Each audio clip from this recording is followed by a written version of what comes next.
I am honored to have been selected to be Grand Marshal for today's Memorial Day celebration. And I'm glad the weather came as well as it did today.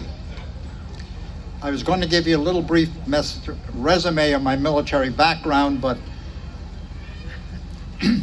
I think that's already been said. I did spend 4 years at military high school in LaSalle Institute in Troy, and 4 more years in the Navy ROTC program at Rensselaer Polytechnic Institute. I was commissioned an ensign in the Navy in June 1953, and I served 2 years in the Navy Civil Engineering Corps, commonly known as the Seabees. And while I was in the service, I married my wife of 67 years, Kathleen, who most of you probably know.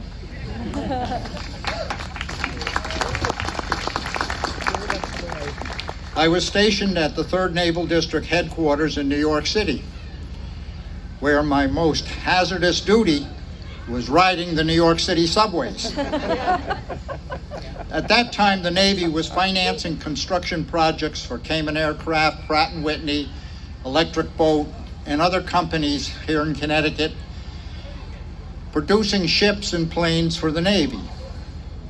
My assignment was coordinating this program and assuring that the money was spent properly. At Electric Boat, I was involved with the launchways and fitting out dock for the 1st and 2nd atomic submarines, the Nautilus and the Seawolf. I was present when Mamie Eisenhower christened the Nautilus at its launching on January 21st, 1954.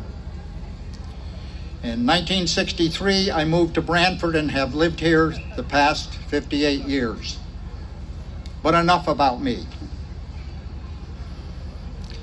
At the end of the Civil War, Southern women and freed slaves placed flowers on the graves of fallen soldiers. In 1868, General Logan proclaimed a holiday which became known as Decoration Day, aptly named for the placement of flowers at grave sites. In 1971, this day was declared a national holiday and became known as Memorial Day.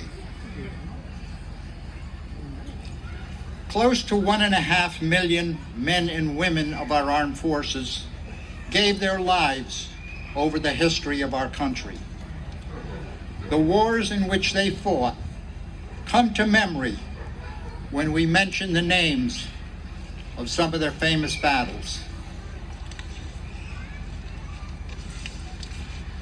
Bunker Hill, Saratoga, Yorktown in the American Revolution, along with the lesser-known battles of Ridgefield, New Haven, and Groton Heights here in Connecticut. Fort McHenry, where Francis Scott Key wrote the Star-Spangled Banner. In the Battle of New Orleans, in the War of 1812, along with the 3-day Battle of Stonington,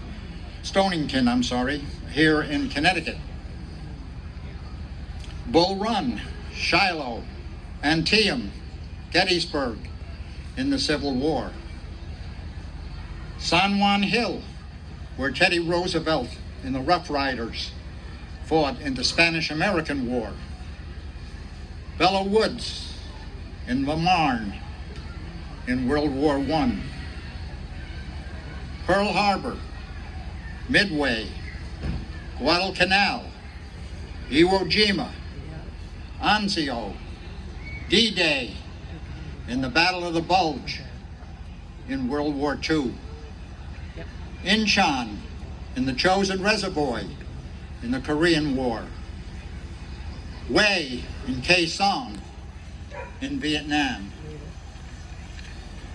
And many less-known villages and cities more recently in Iraq and Afghanistan. At all of these battles and thousands of others less well-known locations, the men and women we honor today gave their last full measure of service. To paraphrase the immortal words of Abraham Lincoln at Gettysburg, It is for us the living, rather to be dedicated here to the unfinished work which they who fought here have thus far so nobly advanced. It is rather for us to dedicate our lives that they did not die in vain. It is our duty to continue the work to preserve our great nation, our freedom, and our liberty.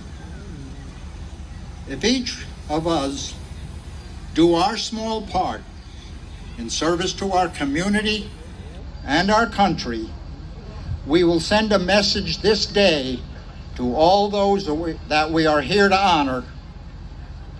Let us resolve to dedicate ourselves to that cause.